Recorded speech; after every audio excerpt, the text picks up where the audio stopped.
أعوذ بالله من الشيطان اللعين الرجيم. بسم الله الرحمن الرحيم. الحمد لله بارئ الخلائق الأجمعين، باعث الأنبياء والمرسلين، ثم الصلاة والسلام على أشرف الأنبياء، حبيب قلوبنا وشفيع ذنوبنا أبي القاسم محمد.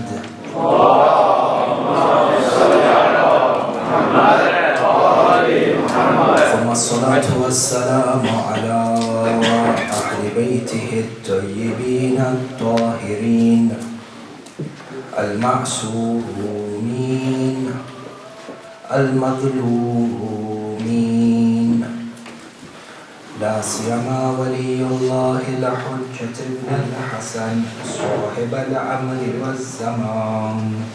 اللهم صل على روحي وأرواح العالمين له الفداء، ولعنة الله على أعدائهم أجمعين من الأولين والآخرين إلى قيام يوم الدين.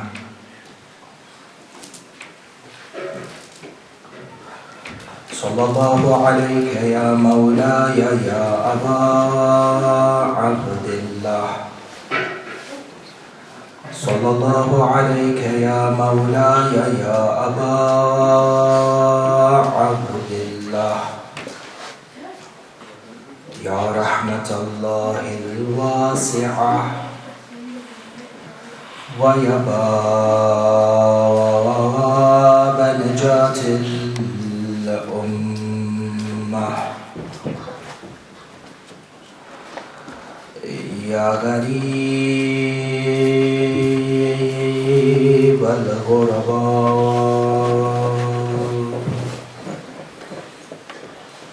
يا مظلوم كربلاء، السلام على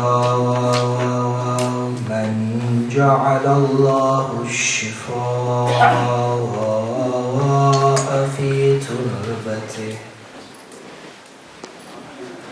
السلام على من الإجابة تحت قبته، السلام على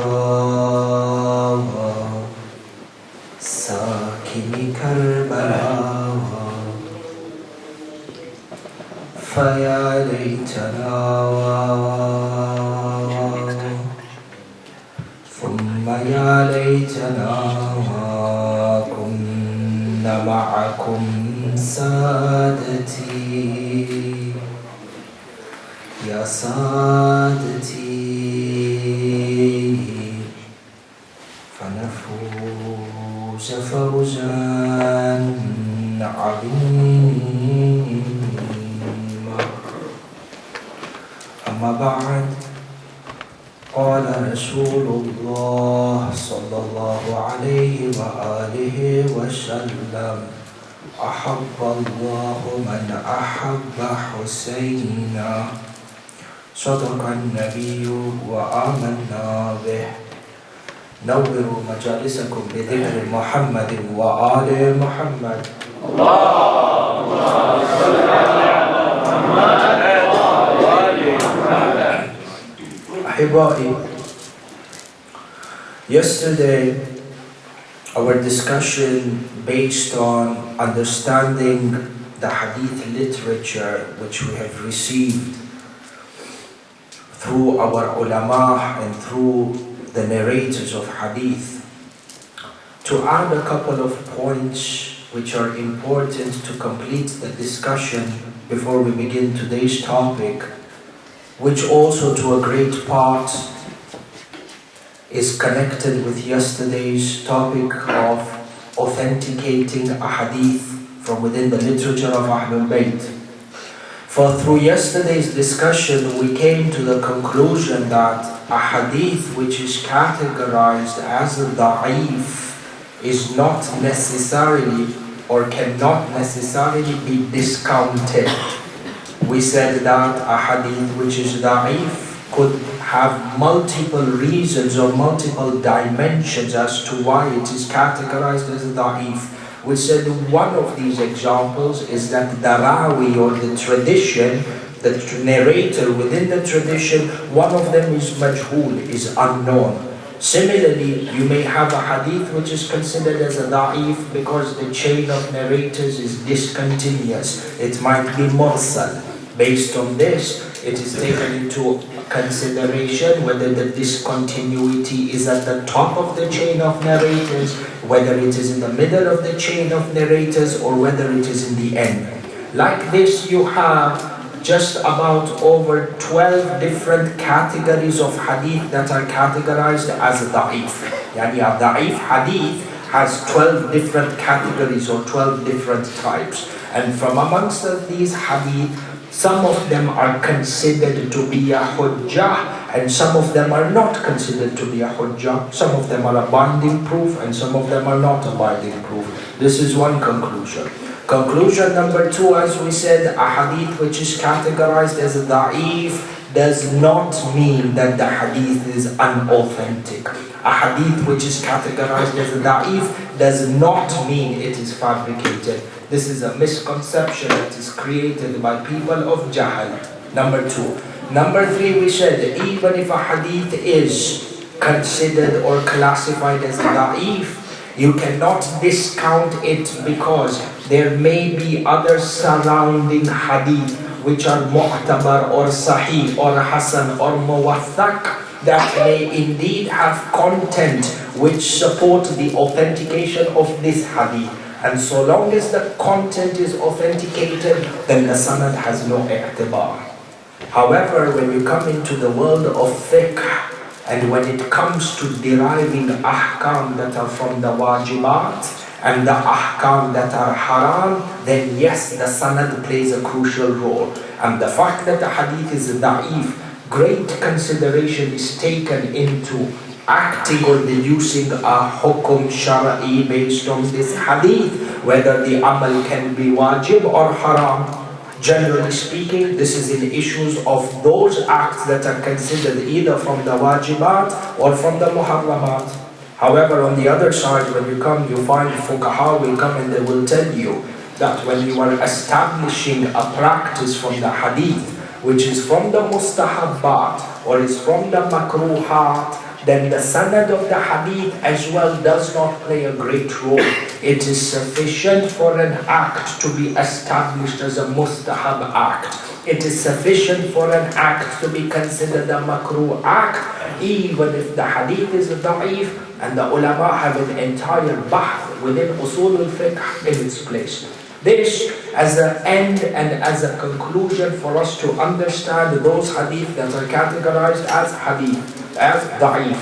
And we also went on to establish that hadith upon which there is the fada'il of Ahlul Bayt, the sanad has no role in this because majority of the fada'il of Ahlul Bayt can be established through the Quran al-Karim. Sallu ala Muhammad wa ali Muhammad.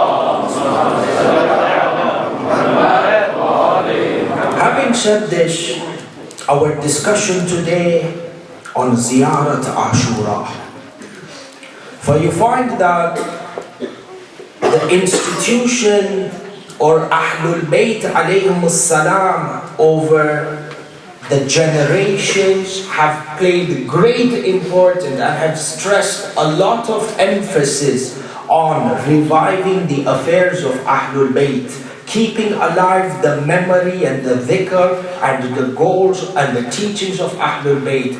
One of the manners, particularly Imam al-Hussein, and one of the manners in which the Ahlul Bayt have emphasized that the dhikr of Sayyid al-Shuhada should be kept alive is through the institution of ziyarah.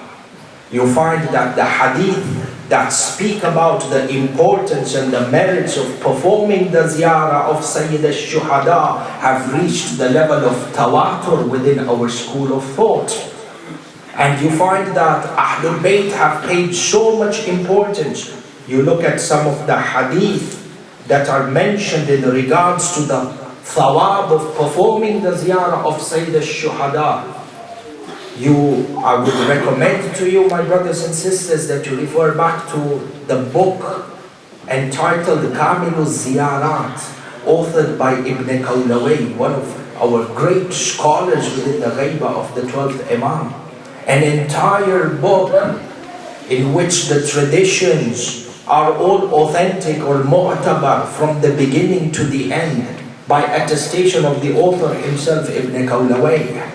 And you read through the hadith that talk about the thawab of performing the ziyarah of Sayyid al-Shuhada. Thawab khayali, the mind cannot even comprehend the reality of his thawab. And Janabak, you have a hadith from Imam al-Sadiq that says that when you walk towards Imam al-Hussein, when you go for the ziyarah of Sayyid al-Shuhada, for every step that you take towards the Haram al-Sharif, Allah subhanahu wa ta'ala writes for you the thawab of 1,000 Hajj and 1,000 Umrah. Not any Hajj, not any Umrah, but a Hajj and an Umrah performed with Rasulullah. Ya Akhi, 1,000 Hajj and 1,000 Umrah. And to speak to the Hujjaj who have come back from Hajj this last season. Ask them the su'ubat, ask them the difficulties of performing tawaf and the wukuf in the Mina and the Arafat and the Jamarat and MashaAllah. Allah subhanahu wa ta'ala gives you the thawab of 1,000 of these difficult Hajj with Rasulullah, with one step you took towards the blessed Haram of Sayyid al-Shuhada. Sayyid al-Shuhada is the manifestation of the mercy of Allah subhanahu wa ta'ala on earth. If you want to understand the sifat of Allah, that He is Rahman and He is Rahim, then understand this Rahma Rahmaniyya and this Rahma Rahimiyya through the ziyarat of Sayyid al-Shuhada. For you find that Ahlul Bayt stressed and placed great importance on performing the ziyarah of Sayyid al-Shuhada as a manner in which you keep the dhikr of Imam al-Hussein alive. Enta Janabak, when you go for ziyarah and you leave your home and you embark upon this great journey, which in itself is a mi'raj, for every soul that comes out of his house, for every soul that leaves her house to go and perform the ziyarah of Sayyid al-Shuhada, this is an institution that is declaring victory for Imam al-Hussein. When you come out of your house and you go for ziyarah, this is an eternal declaration that you are Husseini, and the message of Hussein is above the message, or has trampled upon the efforts of Bani Umayyah to wipe out the trace of Islam. You find the nawasir, the attacks that they have against the Zuwar of Sayyid al-Shuhada. It is because of what this ziyarah represents. We said in the beginning in our Majlis Iftitah, the first night over here, each and every one of you, muwaffaqeen, and this is a tawfiq ilahi, that you have come to a majlis where the dhikr of Sayyid al-Shuhada has been made. This is a lutf from Allah that He has selected you to be in this majlis. Look around you, look around the world. Thousands if not millions of people not knowing, not caring about who Sayyid al-Shuhada is or what he was. But Allah has had mercy on you and your parents. Every time you come to a Majlis Husayni, this is your declaration of support for Sayyid al-Shuhada. Every time you wear a black shirt and you put on black clothes to come and commemorate the grief of Imam al-Hussein, this is a stance of your support and your victory of Imam al-Hussein. Your support for Imam al-Hussein and the victory for Imam al-Hussein. Bani Umayyad and Bani Abbas did everything that they could in history to try and conceal the events of Karbala, but by people like yourselves you come forward and you ensure that this dhikr is eternal until Yawmul Qiyamah. We need to understand the ahamiyya and the qudsiyya, the divinity attached to the actions that we perform today. For Ahlul Bayt endorsed for us, and they laid great importance on performing this institution or performing the ziyarah of Sayyid al-Shuhada. And you find that the Ahlul Bayt are so precise and are so particular, such that they didn't only tell their Shias and their lovers, go and visit Imam al-Hussein. Ahlul Bayt were so careful about this particular issue of ziyarah, such that they went through great lengths to even teach us on how to address Imam al-Hussein when you go for ziyarah. Don't speak to him ala kayfak, the way you like, in the way you want, in the words that you want. La, Sayyid Shabab Ahlul Jannah, master of everything in this kawn. You are standing at his doorstep. There is an adab and there is an akhlaq on how you speak with Sayyid al-Shuhada. Which is why you find that in addition to the adab and the akhlaq, there are lessons and there are treasures of ma'rifah that are embedded within the words of the ziyarah that we recite while addressing Imam al-Hussein. And you find that for every occasion, there is a special manner in which you need to address Imam al-Hussein. You open the books of ad'iyah, the books of du'as and the books of ziyarah. You open, whether it is Mafatihul Jinan or Misbahul Mutahajjid or whatever of the books there are, or from the Mazar, Kitabul Mazar. You find that there is a particular way to address Imam al-Hussein on the 15th of Sha'ban, particular ziyarah narrated. When you go for Yawm al-Arba'in, there is a particular ziyarah. When you visit Imam al-Hussein in Rajab, there is a particular ziyarah. When you visit Imam al-Hussein on Eid al-Adha, there is a particular ziyarah. Every occasion the Imams have taught us to greet the Imam and to address the Imam in a particular manner. And this mannerism has secrets and wisdom behind it. And similarly, you find that we have been taught by Ahlul Bayt how to address Imam al-Hussein on the day of Ashura. And from all the ziyarahs of Imam al-Hussein that are available within our books of hadith, and all of them are special and all of them are divine, but from all these ziyarat you find that Ziyarat Ashura stands out from all the ziyarahs of Imam al-Hussein. And that Ziyarat Ashura has a khususiyat attached towards it. You find that within the hadith,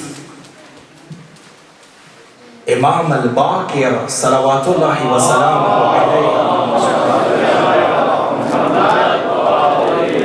he tells his companion Alqamah, and he narrates, or Imam al-Baqir teaches his companion Alqamah how to perform the ziyarah of Imam al-Hussein. Alqamah says to Imam al-Baqir, Yabna Rasulullah, teach me a ziyarah or teach me a dua which I can recite when I want to perform the ziyarah of Imam al-Hussein on the day of Ashura. And teach me a ziyarah such that if I'm not in Karbala to visit Imam al-Hussein on the day of Ashura, teach me a ziyarah that wherever I am in the world, I can face my master and perform his ziyarah. Imam al-Baqir, based on this request of Alqamah, Imam al-Baqir teaches him the entire Ziyarat Ashura. And at the end of the ziyarah, Imam al-Baqir says to Alqamah, "O Alqamah, if you are able to recite this ziyarah every day for the rest of your life, then do so." From the thawab of reciting Ziyarat Ashura, the Ma'soom Imam says, a person who recites Ziyarat Ashura, Allah subhanahu wa ta'ala writes for him in his scrolls alf hasana.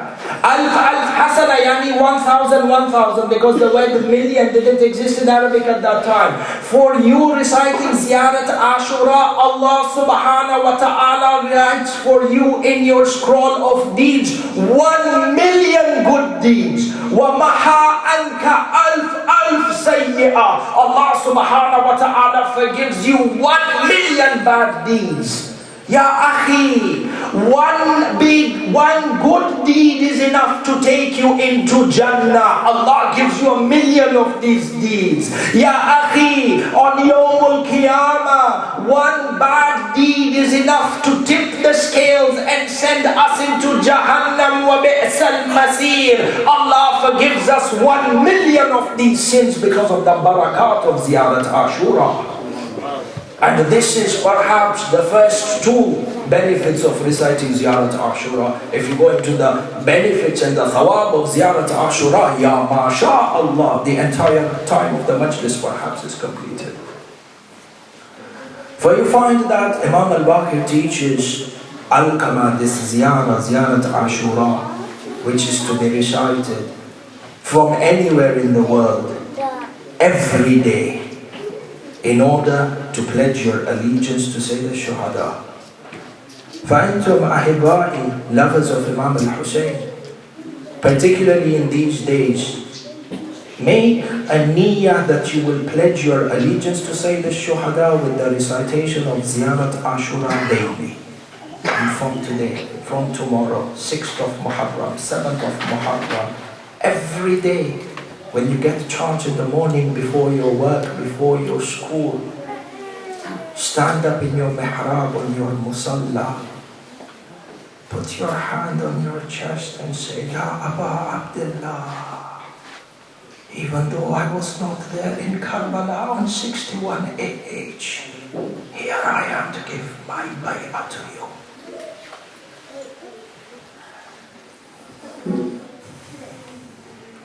Look at the nur that emanates in your life from this ziyarah.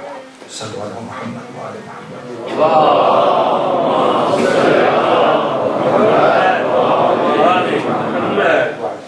In any case, the request is from the Sayyid, if you are able to come a little bit forward so that there is room for people who are coming behind you. They have space to say Sallu ala Muhammad wa ala Muhammad.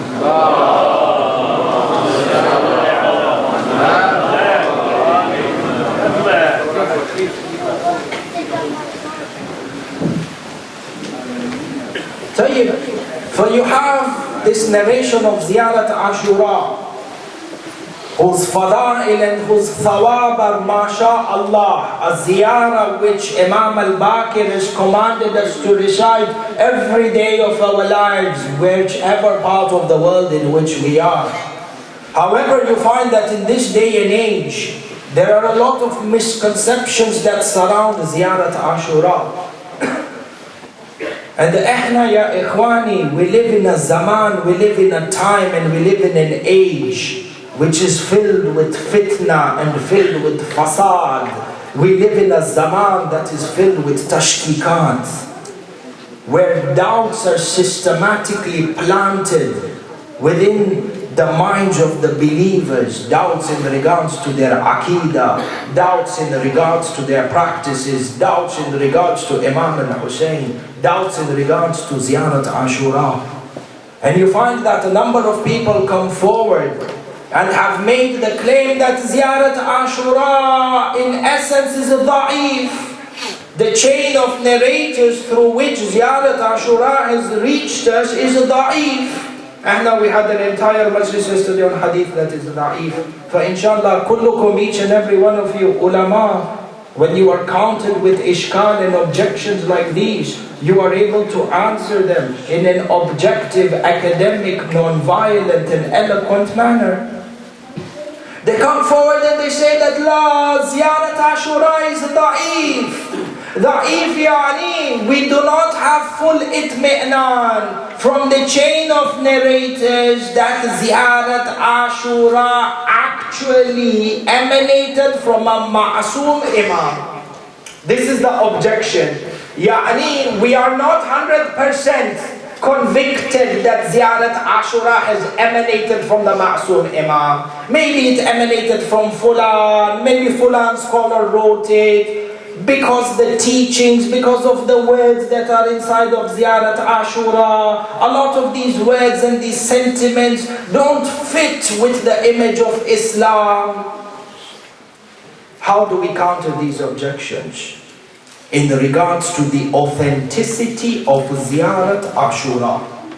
Number one, we begin by saying that to discount and to reject the authenticity of Ziyarat Ashura based on the sanad, based on the chain of narrators, is an attempt which is futile and an attempt that academically bears no fruit. Yani, to discount Ziyarat Ashura through the sanad is an act of academic ignorance.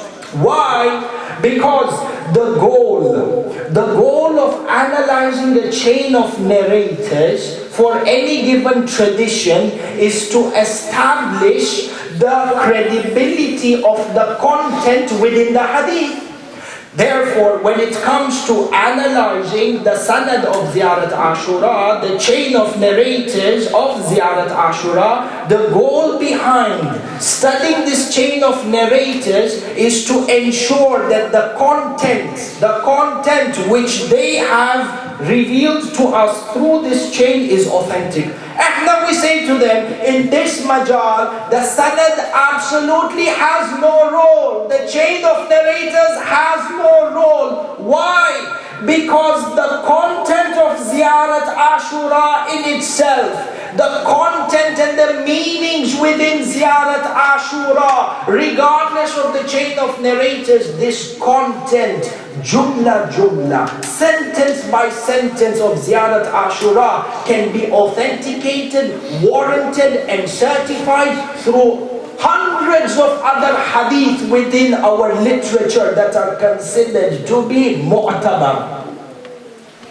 Therefore, if you have shak within the content of Ziyarat Ashura, you'll find that whether this truly emanates from a Ma'asum Imam or not, you are able to counter this shak because you will find the same content or the same meanings within other hadith where it is established that they emanate from a Ma'asum Imam. We are all together, Ahibari? Insha'Allah. Sallu ala Muhammad wa ala Muhammad. Even though the introduction might be a little technical, insha'Allah, the meanings are latif jiddan and the natija is also absolutely amazing, insha'Allah. Therefore, we say that the content within Ziyarat Ashura is already certified and warranted within a number of other hadith that are mu'tabar. So for example, you find in Ziyarat Ashura, you declare and you say, Inni silmun liman salamakum wa harbun liman harabakum. I am at peace with those who are at peace with you, Ya Aba Abdullah, and I am at war with those, or I wage war against those who wage war against you, Ya Aba Abdullah. Now, this part is in Ziyarat Ashura, and I'm not sure whether this part emanates from a Ma'asum Imam or not. So what happens is I go into the hadith literature, all the other hadith that are mu'tabar. Does this meaning or does this hadith, is there any hadith from any other Ma'asum Imam that points towards the same meaning, being at peace with those who are at peace with Hussein and being at war with those who are at war with Hussein? Is there any other hadith that warrants the same meaning? We say to them, this hadith Ana silmun liman salamakum wa harbun liman harabakum is a hadith which is mu'tabar and in which is authenticated and certified not only by the ulama of the khassa but by ulama of the amma as well. From within the khassa, intum ahibai, all of you recite hadithul kisa. What do you see? In hadithul kisa, Rasulullah says, inna ha'ulai ahlu bayti wa khassati wa hammati, lahmuhum lahmi wa damuhum dami, yu'limuni ma yu'limuhum wa yahzunani ma yahzunuhum, ana silmun liman salamahum wa harbun liman harabahum. Therefore, you find that this piece or this statement which is found in Ziyarat Ashura, if I doubt its authenticity, I come and I see, Baba, the same words are found in Hadithul Kisa, which credibility is already authenticated. Unless you have one jahil in order to refuse Ziyarat Ashura, he also has to reject Hadithul Kisa. Moreover, ya ikhwani, this statement, Ana silmun liman salamakum wa harbun liman harabakum, is not only found in the books of the khassa. This statement is also found in the books of the Amma. Refer back to Sahih Tirmidhi. Refer back to Musnad of Ahmad bin Hanbal. Tabarani in all his different writings, Mu'jam Kabir and Mu'jam Sagir, 8 times mentions this hadith that Rasulullah looked at Amir al-Mu'mineen. He doesn't say Amir from us. He looked at Ali and Fatima and Hassan and Hussein. Within books of the Mukhalifeen, they say Rasulullah looked at the 4 of them and he said, Ana silmun liman salabakum wa harbun liman harabakum. Therefore, like this, every statement within Ziyarat Ashura, if you take this statement out, you can compare it and you will find it in other hadith that are mu'tabar, that are sahih, or that are mutawatir. Subhanallah, where is the shak in Ziyarat Ashura? Similarly, in Ziyarat Ashura, by way of example, this is an index. If you do your research and you look through, mashallah, you say in Ziyarat Ashura, you say to Allah, Ayarzukani Thari Ma'a Imamin, for example, Ma'a Imamin Mahdi. Ya Allah, I ask you that I may seek vengeance for the blood that was spilled in Karbala with the dhuhur of the 12th Imam. Ya Allah, make me from amongst those. This is a dua that you ask in Ziyarat Ashura. Ya Allah, let me be amongst the army of Imam al-Hujjah so we can seek vengeance for Imam al-Hussein. Ya Subhanallah, this dua of wanting to be within the army of Imam al-Hussein, this part of this ziyarah, is it warranted in other books of hadith and other books of dua or no? Of course. In Janab you recite dua al-Ahad. Dua al-Ahad, which is taught to us by Imam al-Sadiq. Every day you pledge your allegiance to your master, the 12th Imam, after Salatul Fajr. Within dua al-Ahad we say, Ya Allah, today I give my bay'ah and my pledge to the 12th Imam, and allow me to be from amongst his ansar, min ansarihi wa ashya'ihi wa min al-mustashhadina bayna yadayhi. Help me to be from amongst his ansar and his helpers and those who will be shaheed. And if I die in this ghaiba, Ya Allah, raise me from my qabr in my kafan with a sword so I can be from the army of Imam al-Hussein.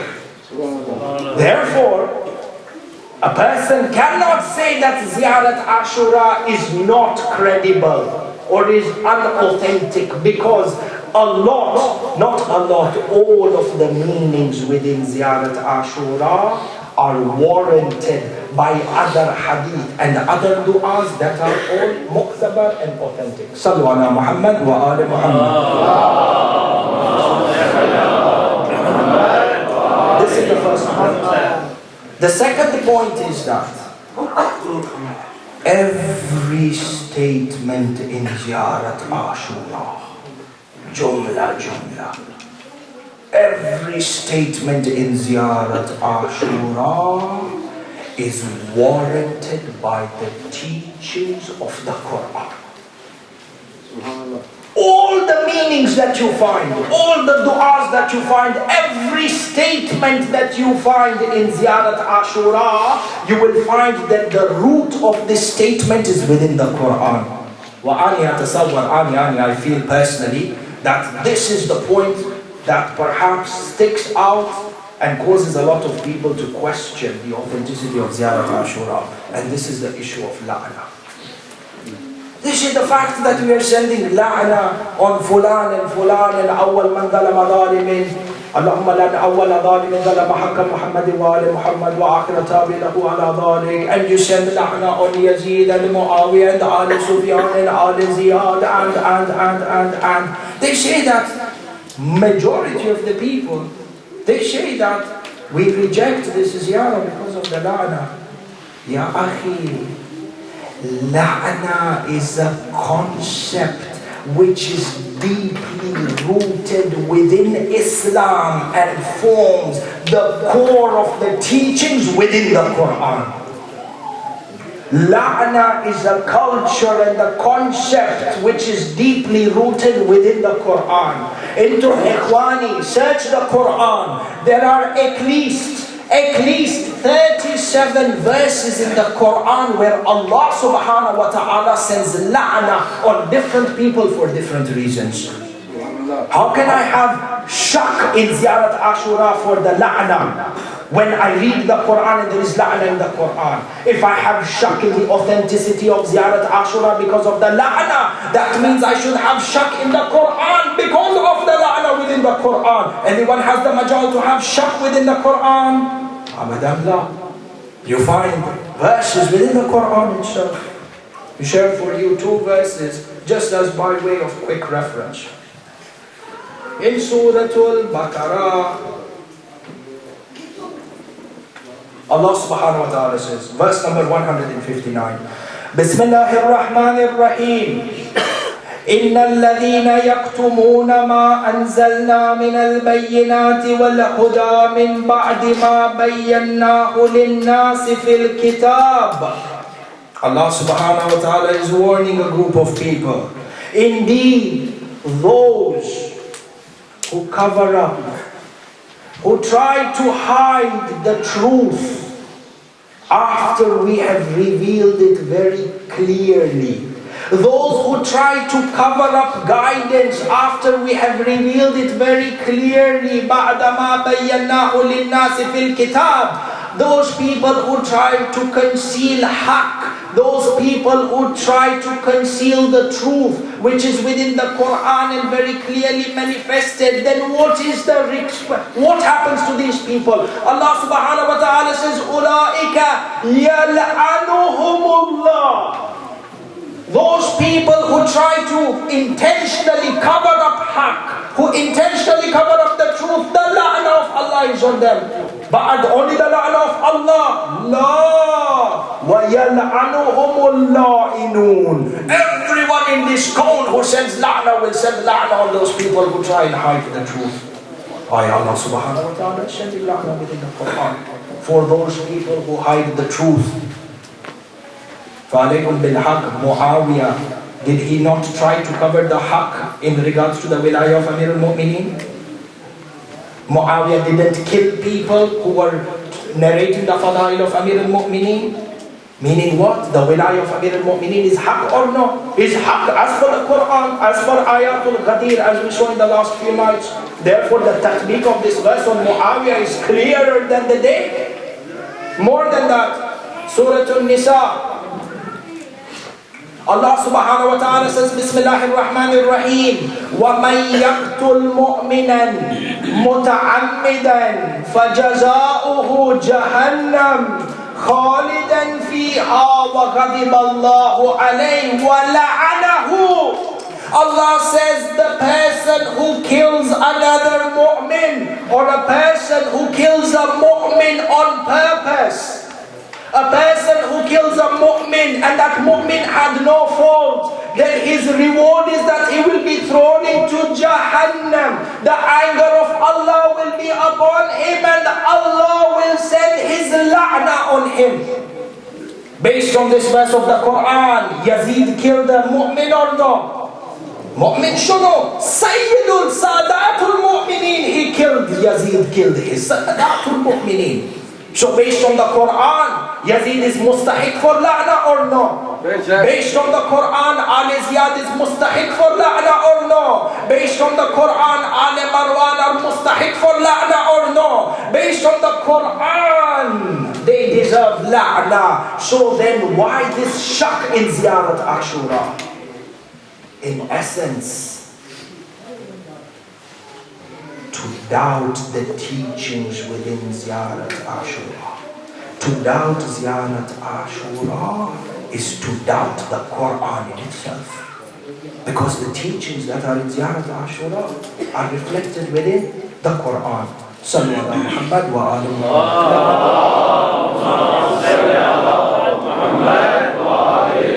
This is in regards to authenticating the matan, authenticating the content of Ziyarat Ashura.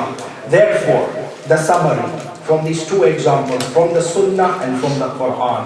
If a person had a doubt in the authenticity of Ziyarat Ashura, it is sufficient enough for him to establish the authenticity of this hadith, because the teachings within Ziyarat Ashura are found in many other hadith that are mu'tabar, number one, and the teachings within Ziyarat Ashura are found within the Quran al-Majid, in which there is no shak. This is on one hand. Number two, even if we were to suppose, hypothetically, assumption, even if we were to suppose that the sanad of Ziyarat Ashura is weak, the fact that our ulama over the last hundreds and hundreds of years have been narrating Ziyarat Ashura and have been reciting Ziyarat Ashura. The fact that the amal of the ulama, yani the ulama and the maraja have been recording and reciting Ziyarat Ashura, this shuhra in itself is sufficient to discount the fact that the hadith or the ziyarah is da'if. Whenever you have rule of thumb within usul al-fiqh, within the sciences of hadith, whenever you have a hadith which is da'if, but on the other hand you find that ulama have been acting upon this amal generation after generation, then the actions of the ulama form a hujjah and override the fact that this particular or that particular hadith has a weak sanad. And within this there is a qaida usuliyah which is discussed in its entirety. I fear that we are going to cross over our time. The kalam of the sanad, in reality, sanad of Ziyarat Ashura, it has 5 sanads that are narrated. 2 of them are in the book Kamil al-Ziyarat, authored by Ibn Qawlaway, and 3 of them are found in Misbah al-Mutahajjid of Shaykh Tusi. And all 5 chain of narrators, this entire chain of narrator is mu'tabar. Now, half our time is over, otherwise we would have gone over the sanad one by one from these people. Who narrated Ziyarat Ashura and how it got to Shaykh Tusi. The entire chain is made up of credible people. But, to end this part before we begin our masahib, there is no doubt in regards to the authenticity, even from a sanad perspective. And at the beginning of the Majlis we said, well, this hadith is narrated by Imam al-Baqir. 2 Imams actually narrate Ziyarat Ashura. Imam al-Baqir narrated it for Alqamah, his companion. And then you find that Imam al-Sadiq also narrated Ziyarat Ashura through his companion Safwan. And you find that there is a difference between the two. Because when Imam al-Sadiq narrated Ziyarat Ashura, after Ziyarat Ashura, he narrated a hadith which is known as, or he narrated a dua, which is known as Dua al-Qamah. It is known as Dua al-Qamah, but actually it is narrated by Safwan. So, Zahiran, What is apparent is that Ziyarat Ashura is narrated by two Ma'soom Imams, Imam al-Baqir and Imam al-Sadiq. Ya Ikhwani, Ziyarat Ashura is from the secrets of Allah Azza wa Jal.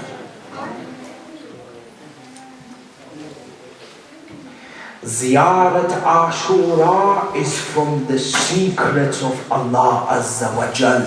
Rather, Ziyarat Ashura, even if the ziyarah emanated from the Imam, this ziyarah is muqaddas, bila shakkin wa bila ishkal. But Ziyarat Ashura, ya ikhwani, is revealed by Allah Azza wa Jalla himself. Yani Ziyarat Ashura is a hadithul qudsi of the Rabbul Alameen.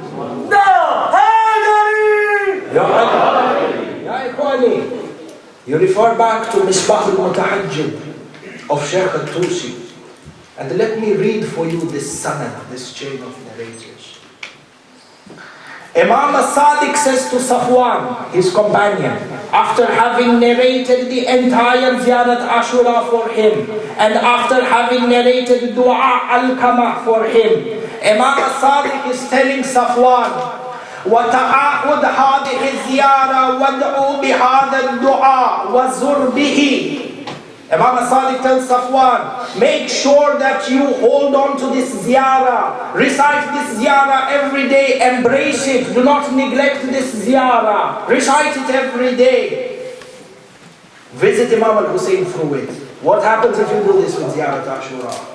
فَإِنِّي ضامن على الله لكل من زار بهذه الزيارة ودعا بهذا الدعاء من قرب أو بعد أن زيارته مقبولة وسعيه مشكورة وسلامه واصل غير محجوب. Imam al-Sadiq says that if you visit Imam al-Hussein by reciting Ziyarat Ashura, I am guaranteeing you. Who is guaranteeing you? Imam al-Sadiq, Hujjatullah fil ard. This Ma'soom Imam is saying, I guarantee that if you recite Ziyarat Ashura, all your du'as will be accepted and your salams 100% will reach Imam al-Hussein. And so when your salam reaches to Imam al-Hussein, Imam al-Hussein replies back by saying, Alayka salam.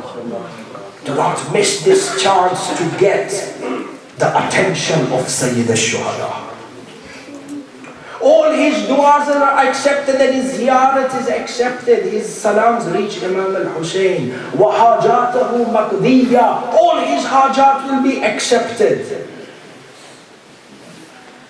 Ya Safwan, Imam al-Sadiq, after mentioning the fada'il of Ziyarat Ashura, this is not the natija. He says, Ya Safwan, وَجَدْتُ هَذِهِ الزِّيَارَةِ مَذْمُونَةٌ بِهَذَا الضَّمَانِ عَنْ أَبِي. Ya Safwan, who is speaking? Who is speaking? Imam al-Sadiq is saying to Safwan, Ya Safwan, I found this Ziyarat Ashura written together with this guarantee. I found it from my father, yani from Imam al-Baqir. And Abi, I got it from my father Imam al-Baqir, who got it from his father Imam Ali ibn al-Hussein, who got the ziyarah from his father Imam al-Hussein. Imam al-Hussein got this ziyarah from his brother Imam Hassan. Imam Hassan got this ziyarah from his father Amir al-Mu'mineen. Amir al-Mu'mineen got this ziyarah from Rasulullah. In Tumriya, you are with me? This Ziyarat Ashura, which was with Imam al-Sadiq, he says this Ziyarat Ashura, I found it written from my father. This Ziyarat Ashura, which was Imam al-Baqir, he got it from Imam Sajjad. This Ziyarat Ashura with Imam al-Sajjad, he got from Imam al-Hussein. This Ziyarat Ashura, which was with Imam al-Hussein, he got from Imam Hassan. This Ziyarat Ashura, which was with Imam Hassan, he got it from Amir al-Mu'mineen. This Ziyarat Ashura, which was with Amir al-Mu'mineen, he got it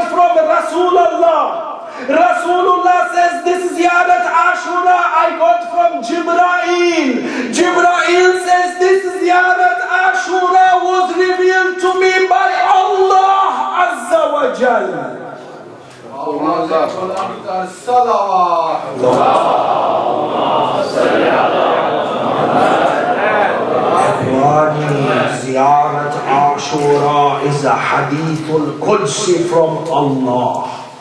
The one who has shak in Ziyarat Ashura has shak in the kalam of Allah.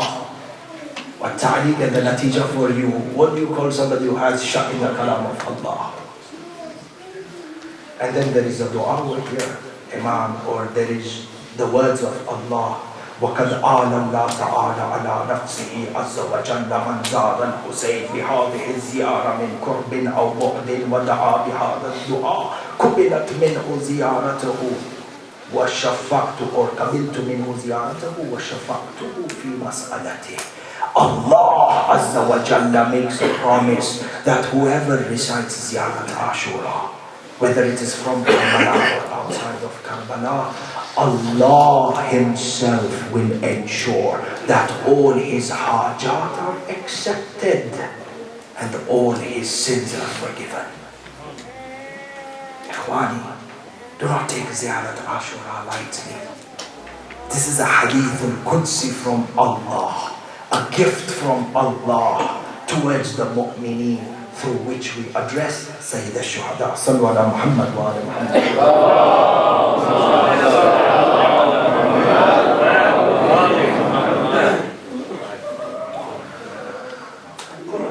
Masa'ib of Ahlul Bayt.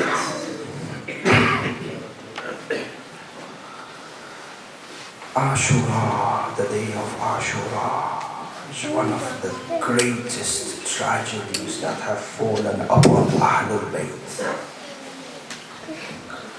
Each one of the Ma'soomeen cried for Imam al-Hussein. And this, inshallah, we will explore in more detail in tomorrow's hadith or in tomorrow's majlis. The adab and the akhlaq of azadari.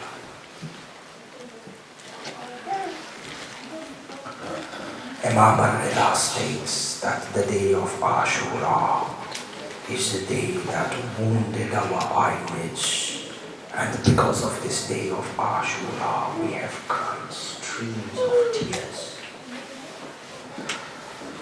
The day of Ashura has left a deep hole of grief within the hearts of Ahlul Bayt that can never be fixed, that can never be cooled until the dhuhr of the 12th Imam.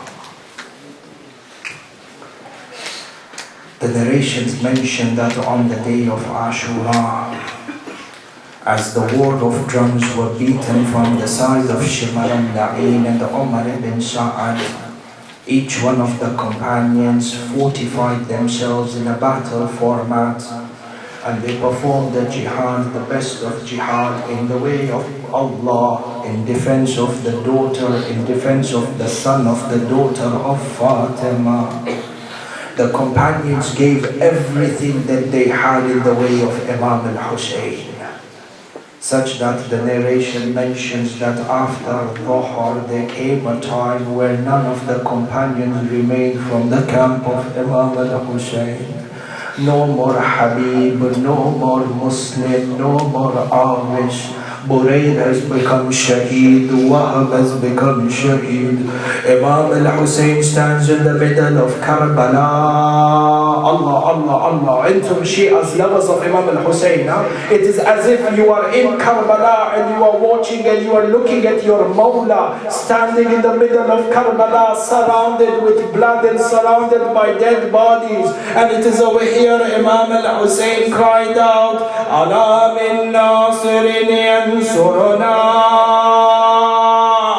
al min mughithin yughithuna. Is there anyone to help us from the companions? Is there anyone who is able to rescue us from this predicament? Imam al-Hussein went towards the Maidan and he said, Oh Habib, stand up and protect your master. He went to Muslim ibn Awzajah and he said, stand up, O Muslim, and protect your master.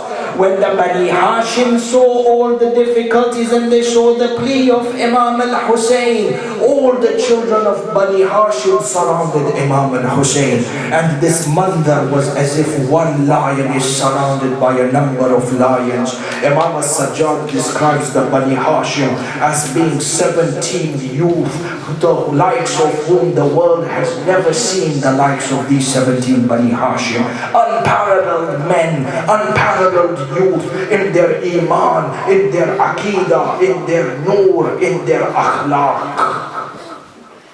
Ali al-Akbar, the children of Muslim bin Aqil, Qasim and his brothers, Abu al-Fadl al-Abbas and his brothers, all of them surrounded Imam al-Hussein. All of them said, "Oh Uncle Hussein." Another one would say, "Oh Brother Hussein, please let me go into the battlefield and let me sacrifice my life."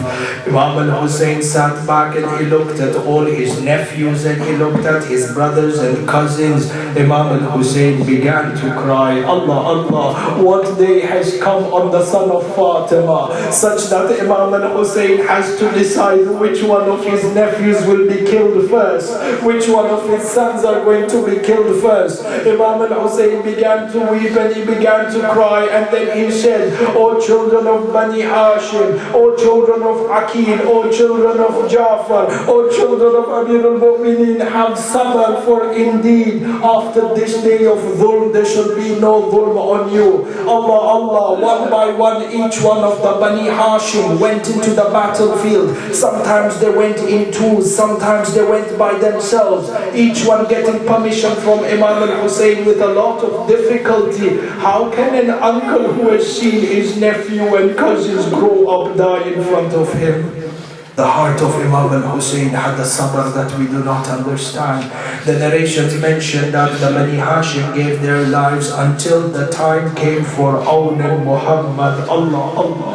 Sayyidah Zainab al-Kubra called her two sons Awn and Muhammad into the khaymaga, into the tents, and she said to them, "O Awn and O Muhammad, I want you to sacrifice your lives for your uncle Hussein. Your lives are not worthy or are not more precious than the lives of Hussein." Sayyidah Zainab tells her sons Awn and Muhammad, "Do not make me ashamed in front of Sayyidah Fatima al-Zahra tomorrow in Karbala. Give your lives for your uncle Hussein." The narrations mention that Awn and Muhammad went towards Imam al-Hussein. They went to seek permission from their uncle. Imam al-Hussein hugged them and he began to cry until both Awn and Muhammad said, "Oh uncle, we want to seek the highest level of Jannah. We want to be reunited with our grandfather Jafar al-Tayyar within the heavens." Imam al-Hussein gave them permission. The narrations mention that Awn and Muhammad, the children of Sayyidah Zainab al-Kubra, went into the battlefield. They wore their headgear and they wore their armor. Each and every one of them was equipped with a sword. They entered into the Maidan and they performed the jihad, a jihad that was Alawi, a jihad that was Hashimi. Both these brothers, Awn and Muhammad, when they entered into the Maqtal, they would defend each other. Awn would be killing a number of the kuffar, Muhammad would be killing a number of the kuffar. But when Muhammad saw that Awn is in need, Muhammad would come to help Awn, and similarly Awn would come to help Muhammad. These two young men did jihad in such a way that they pushed the boundaries of the enemies away from the tents of Ahlul Bayt. In the heat of the war, Awn became separated from Muhammad. As Awn was attacking the kuffar, he was saying to them, "In tunkiruni fa ana ibn Ja'far." If you do not know me, then I am the grandson of Jafar al-Tayyar. I am the grandson of that person who flies in the Jannah with wings. When this is enough for me as a fakhr on the day of the Mahshar. He killed 18 of the horsemen from the kuffar and sent them to Jahannam wa bi'as al-masir. When Shimar al-La'in and Ubay bin Sa'ad saw that they are not able to counter the youth All of them came and they attacked On from every direction. One would hit On with a spear, another one would hit him with a sword, until in the end one of the kuffar came and they shot an arrow that pierced the heart of On. On fell down to the ground and cried out, Ya Akhira Muhammadah. His brother Muhammad went running towards the side of On. He sees that On has already become shaheed, covered in a pool of his own blood. Muhammad cries out, looking at the body of his brothers, and he says, I will complain to Allah for how the kuffar have treated us. I will complain to Allah in the way that they betrayed us. Muhammad went and performed the jihad where he killed another 27 of the horsemen, until these cowards gathered again and they attacked Muhammad from every direction. One of the enemies came and he planted a spear in the back of Muhammad, removing it from the chest. Muhammad fell down to the ground and cried out, Alayka minni salam, Ya Aba Abdullah. I don't know what went through the heart of Imam al-Hussein when he heard the cry of our Muhammad, but I know Imam al-Hussein said to Kulthum, go into the tents and sit with Zainab. Allah, sit with Zainab. Imam al-Hussein went into the Maktab and the Maidan with the rest of the Bani Hashim. As was the norm of Imam al-Hussein, he would bring the bodies of the Shuhada back towards the Khaymaga. Ya Shia, don't ask me how Imam al-Hussein carried the body of our Muhammad when they brought it into the Khaymaga. Imam al-Hussein went into the tent of Zainab. The narrations mention Zainab al-Kubra cried for Ali ibn Akbar. Zainab cried for Qasim. Zainab cried for Ali ibn Askar. Zainab cried for the children of Muslim bin Aqil. But when the bodies of Aun and Muhammad were brought in, Zainab went into the Khaymaga and performed sajda. She said, Ya Allah, these children of mine are the sacrifice for the son of Fatima. Imam al-Hussein is in the tents. Allah, the Masa'if of Bani Hashim, Ikhwani.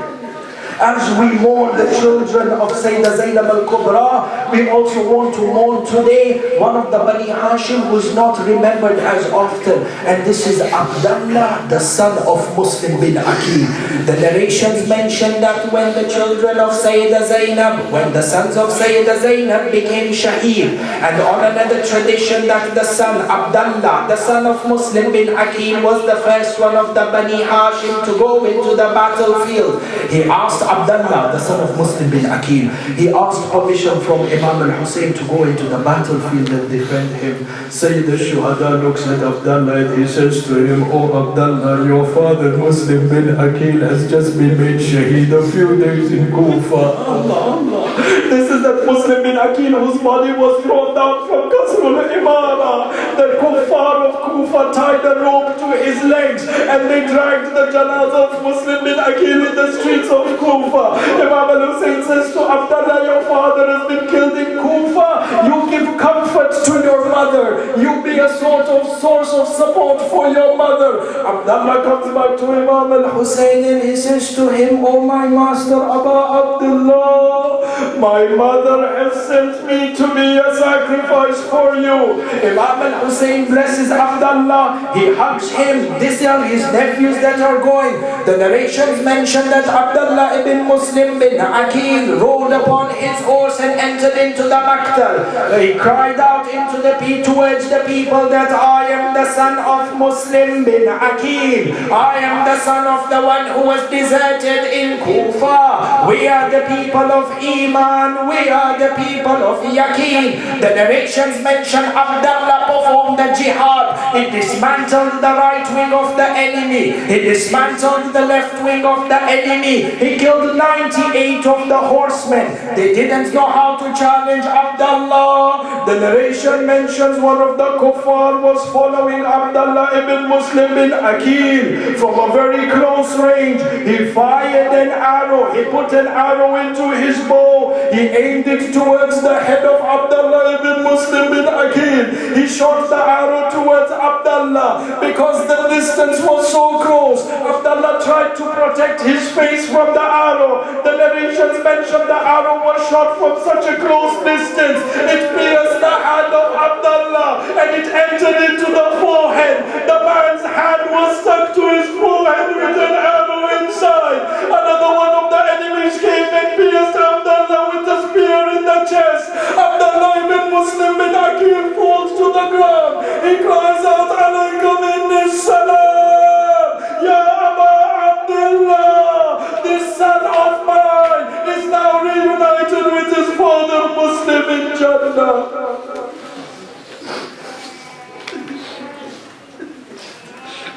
إنا لله وإنا إليه راجعون ونحن من Pray to Allah subhanahu wa ta'ala for the sake of Sayyid al-Shuhada, for the sake of Awliya Muhammad, to Hassan al-Mashwari to be on al-Hujjah. Pray to Allah subhanahu wa ta'ala for the sake of Awliya Muhammad, Ya Allah, Muhammad ibn Muslim bin Aqil, to forgive us our sins. وآخر دعوانا أن الحمد لله رب العالمين.